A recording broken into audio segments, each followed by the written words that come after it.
La primera charla va a estar a cargo del doctor Mario Kenner, que nos va a hablar de fisiopatogenia de la función cardíaca por COVID-19. Mario, bueno, cuando quieras podés comenzar. Buenos días a todos, yo soy Mario Kenner, cardiólogo intensivista, director del Comité de Patología Crítica Cardiovascular, y voy a hablar de fisiopatología de la difusión cardíaca en el COVID-19. Nosotros hemos recibido como un bombardeo de artículos y de información médica de las más prestigiosas revistas médicas, las cuales tuvieron la deferencia de presentar artículos básicamente descriptivos de lo que ha pasado en China, y en las últimas semanas agregaron lo que ha pasado en Europa. Pero la situación es que conocemos lo que pasa, el punto que nos gustaría saber es por qué pasa. Estos virus ya estuvieron con nosotros, ya estuvieron en el mundo, el SARS en el 2002, el MERS 2012, tuvimos una epidemia de influenza y vimos afectación de todo tipo, y ahora estamos con el COVID-19, el cual, más allá de la lesión pulmonar, produce lesión cardiovascular en forma importante. Síndrome coronario agudo, exacerbación de insuficiencia cardíaca preexistente, disfunción miocárdica, miocarditis. Disfunción miocárdica y miocarditis se presentan en diferentes publicaciones, no aclarando muy bien estos términos que deberíamos terminar aclarando. Está claro que estos pacientes tienen aumento de los eventos trombóticos, trombosis venosa profunda, edema agudo de pulmón, embolia de pulmón, ACV isquémico, trombosis arteriales. En general, cuando hablamos de trombosis arteriales, hablamos de ACV isquémico, y algún paciente que otro, una trombosis arterial periférica en un brazo, en una pierna. Los pacientes tienen arritmias, bradicardia, taquicardia, y en especial taquicardia ventricular tipo dorsaje de puntas, que tiene que ver en general con el QT prolongado. Por supuesto, muerte súbita. Y está claro también que el mal pronóstico tiene que ver con la edad, 65, 70 años, 60 para algunos, la enfermedad cardiovascular previa, la cardiopatía isquémica, la insuficiencia cardíaca, la hipertensión arterial, la diabetes mellitus y la enfermedad pulmonar obstructiva crónica. Si miramos o hacemos un avance en la fisiopatología, vamos a ver que el virus está relacionado para entrar a la célula con el receptor que transforma la angiotensina 1 en angiotensina 2, la cual, la angiotensina 2, es el más potente vasoconstrictor de la economía y que está en equilibrio con otras drogas vasodilatadoras dentro de la fisiología humana para conseguir la homeostasis. Este receptor, evidentemente, es muy probable que tenga mucha influencia en la fisiopatología, porque este receptor tiene una participación y está presente en el tejido pulmonar, en los vasos, en los pequeños vasos arteriales, está presente en el intestino, y acá es donde nosotros vemos las respuestas patológicas que presentan los pacientes. Evidentemente el IECA facilita la entrada a las células del SARS-CoV-2, la enzima continúa formando angiotensina. Es interesante saber que una de las características del COVID-19 es que tiene bajísimos requerimientos de noradrenalina, algo que nosotros no estamos acostumbrados. Los pacientes en terapia sépticos, ventilados, hipóxicos, con distrés respiratorio severo, bueno, creo que todos recordamos que estos pacientes tenían unas dosis de noradrenalina altas. Bueno, estos pacientes no la tienen. Y justamente entran por el lugar donde se forma la angiotensina 2, que es un poderoso vasoconstrictor. Por otro lado, forma parte de la terapéutica cardiovascular dos drogas que intervienen con esta enzima. Los inhibidores, la enzima convertidora, y los ARA, los antagonistas del receptor de la angiotensina 2, que bloquean el receptor T1 y ayudan a la hipertensión arterial. primero había dudas si estas drogas facilitaban, no facilitaban, si eran perjudiciales o no eran perjudiciales. Está claro que estas drogas no son perjudiciales para el paciente. Alguien dice que son útiles para evitar o facilitar la entrada del virus, pero lo real es que estas drogas pueden darse sin ningún tipo de inconvenientes. Hace unos días, en un trabajo publicado por la Sociedad Europea de Cardiología, ellos dicen que estas drogas son útiles para mantener la presión arterial de estos pacientes y estabilizarlos desde el punto de vista inmunológico, porque la hipertensión arterial no es solo el aumento de la presión arterial, es una cosa bastante más compleja que tiene que ver con la cantidad de linfocitos en sangre, con la cantidad de CD8, y esto empieza a tener influencia en la inmunidad y en la inflamación del endotelio vascular, cosa que lleva a los hipertensos a tener más accidentes y más problemas cardiovasculares. Veamos algunos trabajos. Este es un metaanálisis de 6 casos, 1.500 pacientes con COVID, y se analizó la presencia de enfermedad cardiovascular previa. Los pacientes tenían hipertensión el 17%, enfermedad cardíaca o cerebrovascular, y tenían 9.7% diabetes. Si miramos los pacientes que fueron a unidad de terapia intensiva versus los que no fueron a terapia intensiva, los que fueron a terapia intensiva tienen 13 veces más afectación cardiovascular. 8% de los infectados tenían una lesión cardíaca aguda, difusión cardíaca severa o shock cardiogénico. En un estudio de corte chico, 41 pacientes, 17% de los pacientes hospitalizados presentan injuria miocárdica aguda. Siempre injuria y miocarditis están en algunos trabajos uno, en trabajos otros, es un tema que deberíamos aclarar. Disfunción cardíaca, 22% de los que fueron a terapia, 2% de los que no fueron. Y de los que fallecieron, de los que murieron, 59% tienen disfunción cardíaca. El COVID con hipoxemia severa, o sea, con distrés, tiene alta probabilidad de presentar injuria miocárdica aguda y shock cardiogénico. Un estudio retrospectivo de 191 pacientes de más de 18 años, entre 18 y 87, una media de 56, tienen 10% de fallecidos y 48% de los pacientes tenían comorbilidades. Las probabilidades de muerte de estos pacientes eran la edad, el aumento del dímero D mayor de 1 microgramo y el puntaje de SOFA, claramente cuando más alto, mayor probabilidad de muerte. Pero si vemos este esquema, este cuadro de estos pacientes, los no sobrevivientes y los sobrevivientes, vemos que, claro, los no sobrevivientes mueren relacionados a la hipoxia, la insuficiencia respiratoria. Pero estos, en la mitad de los pacientes, tienen insuficiencia cardíaca. El shock séptico está presente en el 70% de los pacientes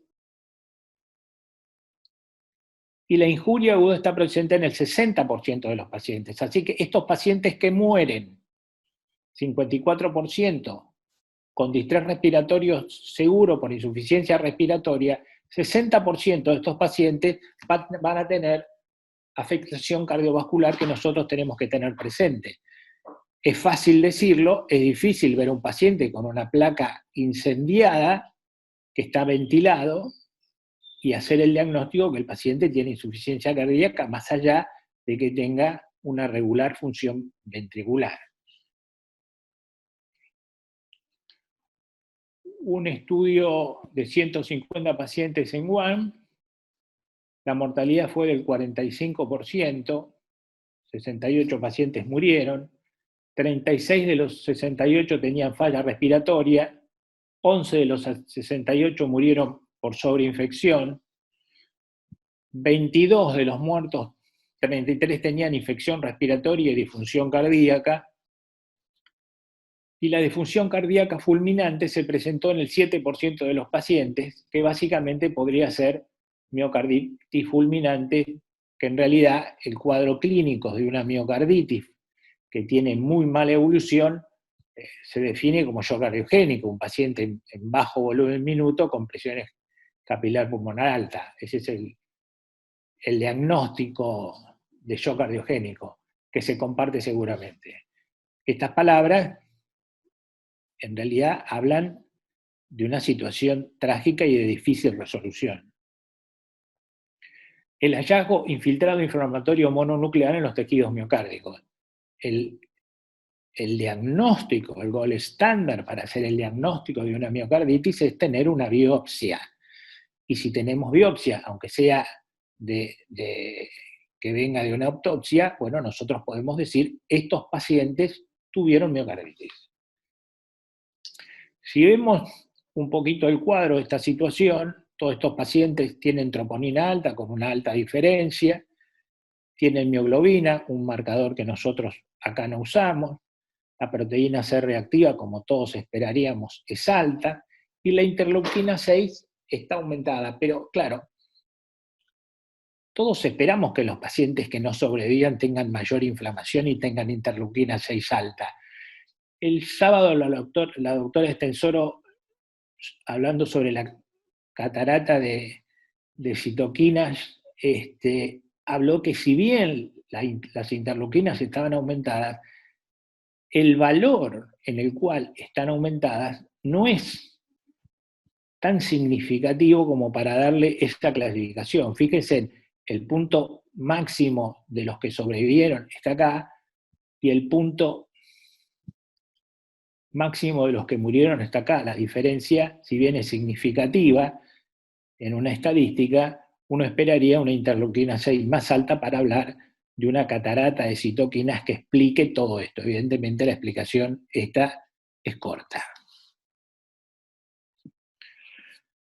Mortalidad versus sobrevivientes, aumento del dímero D y de la fibrina, factor de degradación del fibrinógeno, prolongación del tiempo de protrombina en un 14%, además el 71% de los fallecidos cumplían criterios de CDI y 0,6% entre los sobrevivientes, la diferencia es marcada. Yo hago estas conjeturas, la sepsis es la primera causa de CDI, y la tormenta de citoquinas, lo que expliqué recién. El daño endotelial por SARS-CoV-2 posiblemente sea la explicación de esta situación. 3 casos de COVID-19 graves, infarto cerebral, 1 con isquemia bilateral de extremidades, y elevados valores de anticuerpos antifosfolipídicos. Una cosa que encontré en este solo lugar.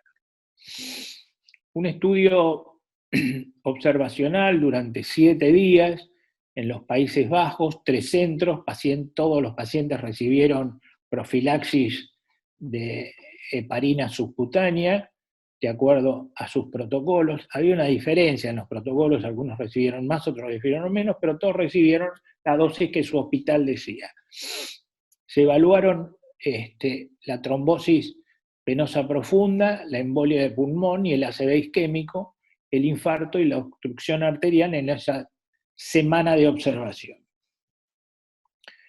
31% de los pacientes presentaron eventos, y el evento más importante fue la embolia de pulmón, que fue diagnosticada por tomografía computada, con protocolo para TEP. La trombosis venosa profunda fue diagnosticada por ecodoppler, y el ACV isquémico por tomografía computada, que presentaron 3 casos. Los predictores en este trabajo de la mortalidad es la edad ajustada al radio, y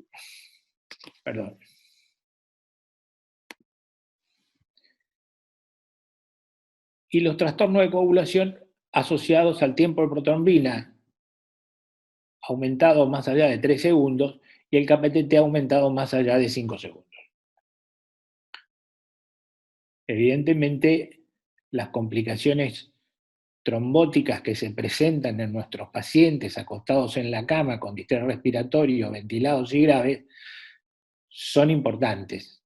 Yo me pregunto cómo hacemos para hacer el diagnóstico de una embolia de pulmón en un paciente ventilado que no se puede trasladar a hacer una tomografía, porque no es fácil trasladar a estos pacientes, tan complicado hacer una tomografía donde tantos recaudos para que nadie se infecte, ¿no?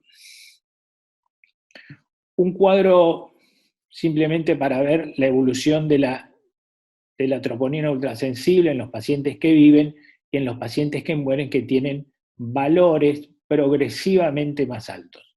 Estos valores progresivamente más altos, y claramente cómo se formó una curva, lo puse para sugerirles que cuando ustedes pidan troponinas a sus pacientes, pidan durante varios días para ver esta curva.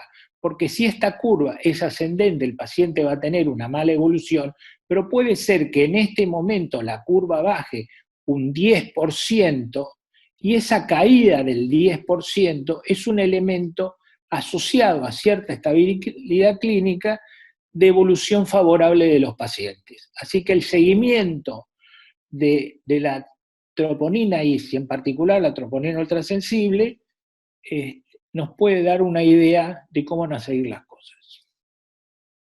Este es el artículo de la Sociedad Europea de Cardiología, me pareció el más importante de todos porque intenta hacer un análisis fisiopatológico, es el que más se mete en análisis fisiopatológico, apareció hace 48 horas,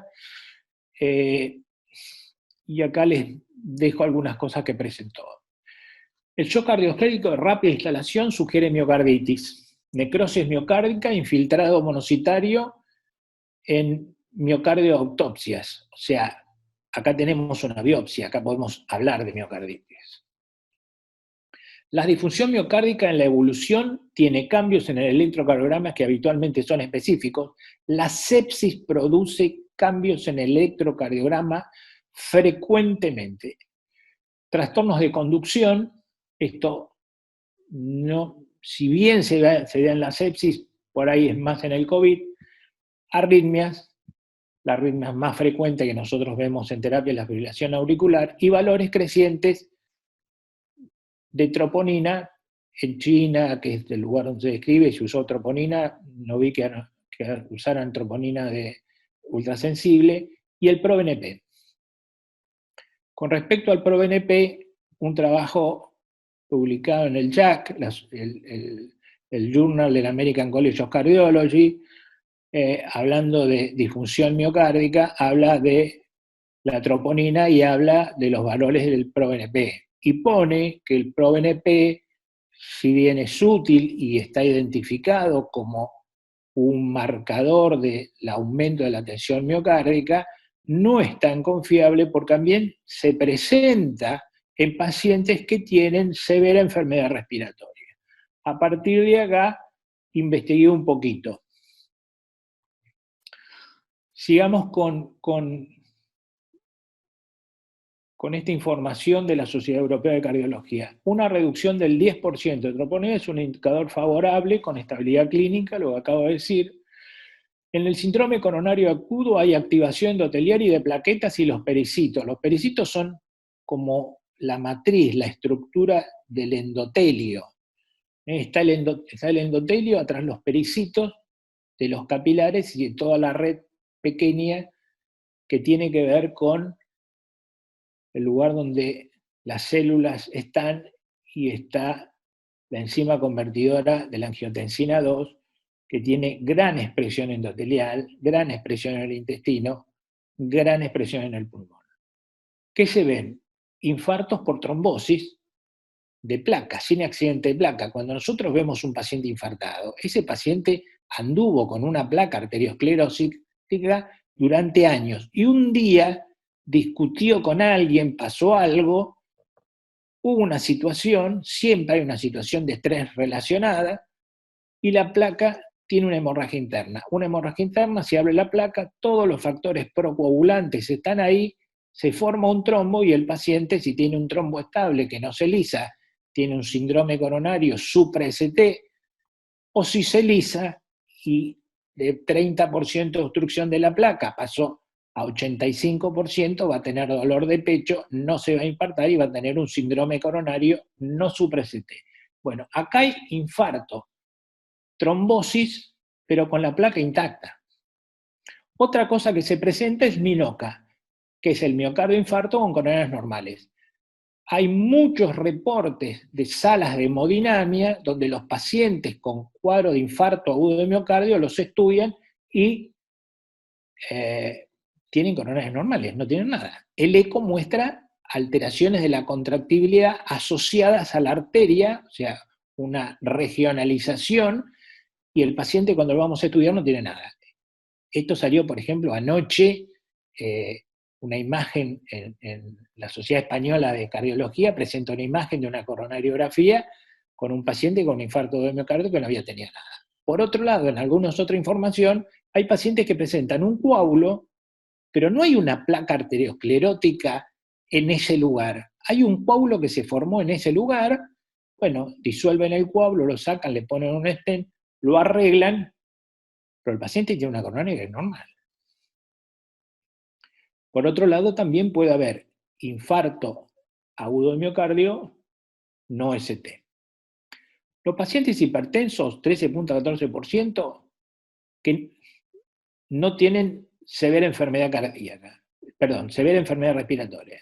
Ahora, los hipertensos, el 23% presentan severa enfermedad respiratoria. O sea, ser hipertenso te pone más cerca del distrés respiratorio en un % significativo. Los inhibidores de la enzima convertidora y los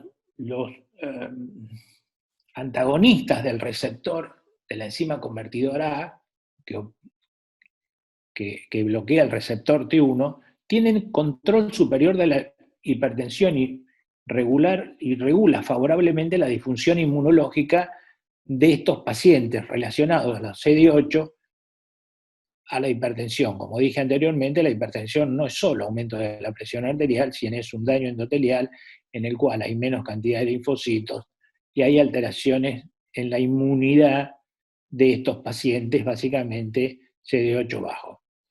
El COVID-19 cursa habitualmente en las salas de terapia, esto está referido en Italia, en muchos lugares. Los pacientes habitualmente no pasan de 3,4, 3,5 miliequivalentes de potasio. Nosotros sabemos, por las drogas que le vamos a dar, por las recomendaciones cardiológicas, que queremos que estos pacientes tengan un potasio cerca de 4. Bueno, no es tan fácil subirle el potasio a estos pacientes. Y parecería ser que si estos pacientes están hipertensos, los CIECA y los ARA2 ayudan claramente a que estos pacientes tengan un potasio más estable.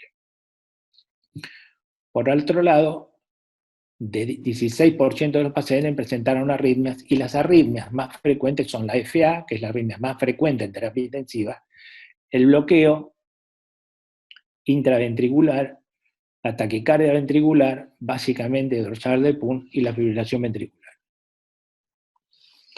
Miocarditis. Como hablamos tanto de miocarditis, bueno, veamos un trabajo de qué es una miocarditis. Bueno, es una enfermedad inflamatoria del corazón producida por un proceso infeccioso. En general son virosis o una respuesta inmune. La virosis produce una respuesta inmune que trae destrucción miocárdica. Hay formas leves y más graves que cursan con insuficiencia cardíaca aguda y shock cardiogénico, que es lo que nosotros estamos viendo acá en pacientes que tienen afección directa del miocito. Los biomarcadores como la creatinina quinasa y la troponina carecen de especificidad, pero la troponina es un marcador de pronóstico. Si uno tiene troponina persistentemente alta, el diagnóstico es de una miocarditis. En general, al final de la evolución, con el paso de los meses, va a terminar en una miocardiopatía dilatada. El ecocardiograma es el diagnóstico inicial. En miocarditis aguda fulminante se pueden observar engrosamiento de la pared ventricular por edema sin dilatación de la cavidad ventricular. Sin duda, el paciente viene con insuficiencia cardíaca, electrocardiograma con trastornos difusos de la conducción o bloqueo intraventricular. Lo que voy a hacer es marcadores cardíacos y un ecocardiograma. El paciente no está dilatado, pero tiene un ventrículo con edema. Eso me pone a la alerta de que estamos en presencia de una miocarditis. Solo tengo que demostrarla. La resonancia magnética es el estudio hoy en día de preferencia, es la técnica de diagnóstico. En T2 se utiliza para evaluar la presencia de inflamación miocárdica aguda. Y en la secuencia de realce tardío, cuando usamos gadolinio, se encuentran patrones de distribución parietada subepicárdica que son diagnósticos claros de miocarditis. Si bien el gold standard sigue siendo la biopsia endomiocárdica se hace por una punción yugular derecha y se va al ventrículo derecho con una aguja, con una tijera espantosa que abre y saca un sacabocado, es una cosa horrorosa, y hace una biopsia del septum interventricular del lado derecho. Si la miocarditis es difusa, pues podés caer en una zona y tenés una biopsia negativa. Ahora, el diagnóstico se basa principalmente en criterios clínicos, en técnicas no invasivas, especialmente en la resonancia magnética. Pero otra diferencia muy importante cuando hablamos de disfunción miocárdica, que es un concepto de reversibilidad. Un paciente tiene sepsis, tiene disfunción miocárdica asociada a la sepsis, lo tratamos correctamente, le hacemos un eco, mala función ventricular, bajo bloqueo del minuto, lo detectamos porque lo estamos manteniendo con altas dosis de drogas inotrópicas y a pesar de eso las cargas están adecuadas y a pesar de eso el paciente tiene una saturación venosa periférica baja, no le está llegando la cantidad de sangre. Seguramente le vamos a poner dobutamina a este paciente y el eco nos va a decir que tiene mala función ventricular.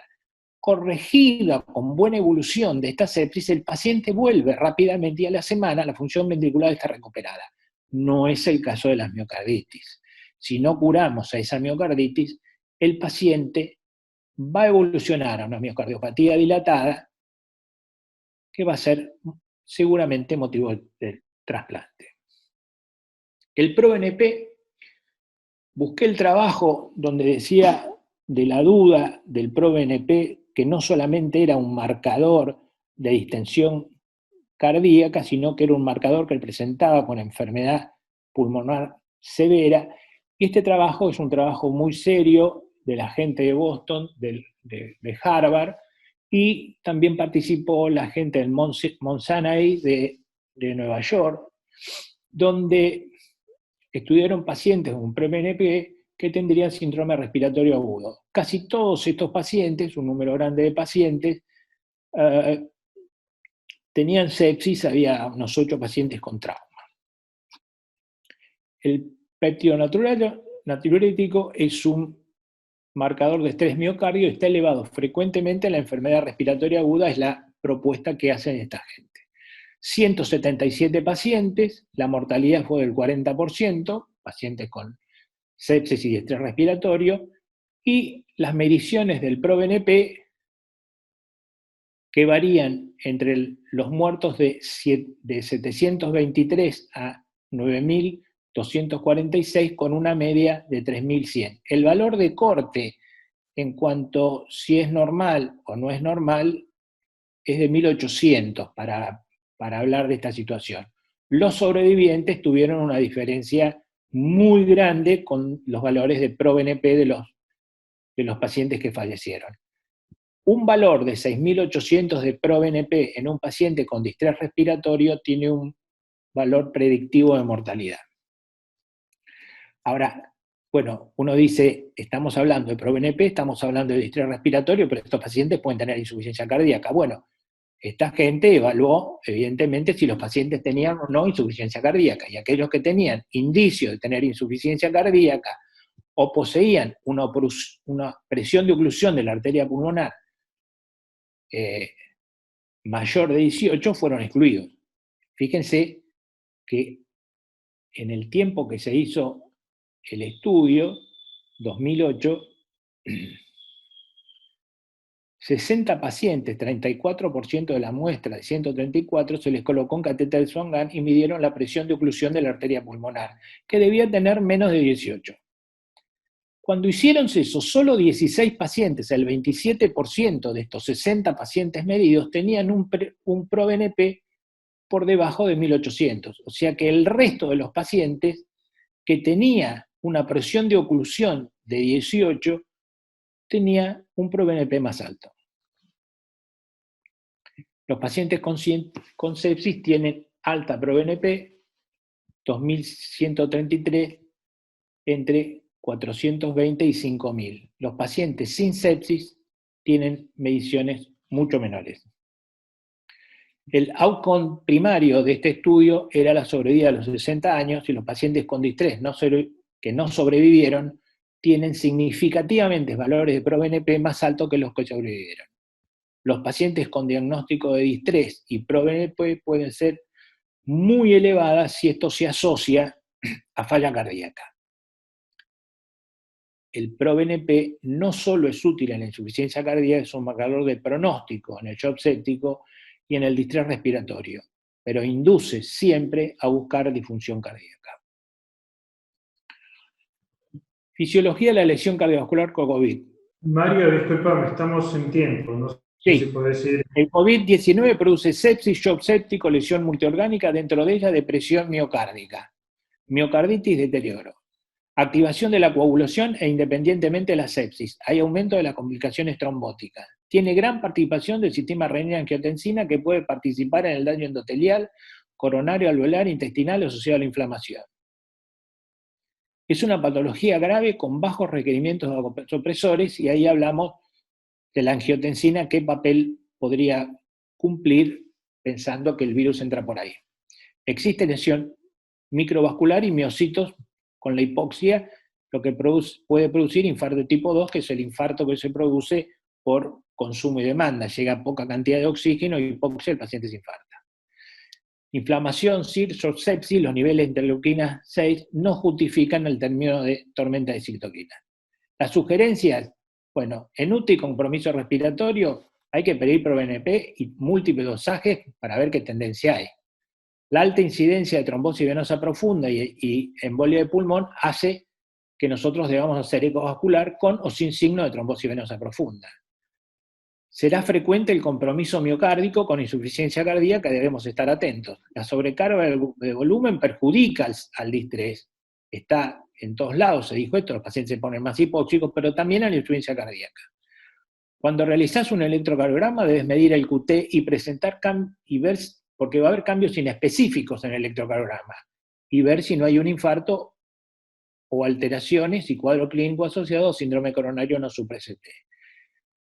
Los pacientes que entran en asistencia respiratoria mecánica y tienen insuficiencia cardíaca se ven muy favorecidos. La asistencia respiratoria mecánica facilita y mejora a los pacientes con insuficiencia cardíaca, pero cuando ustedes lo saquen de la asistencia respiratoria mecánica, este paciente con insuficiencia cardíaca, van a tener dificultades y el paciente va a fracasar porque va a ser edema agudo de pulmón, que es muy difícil de reconocer.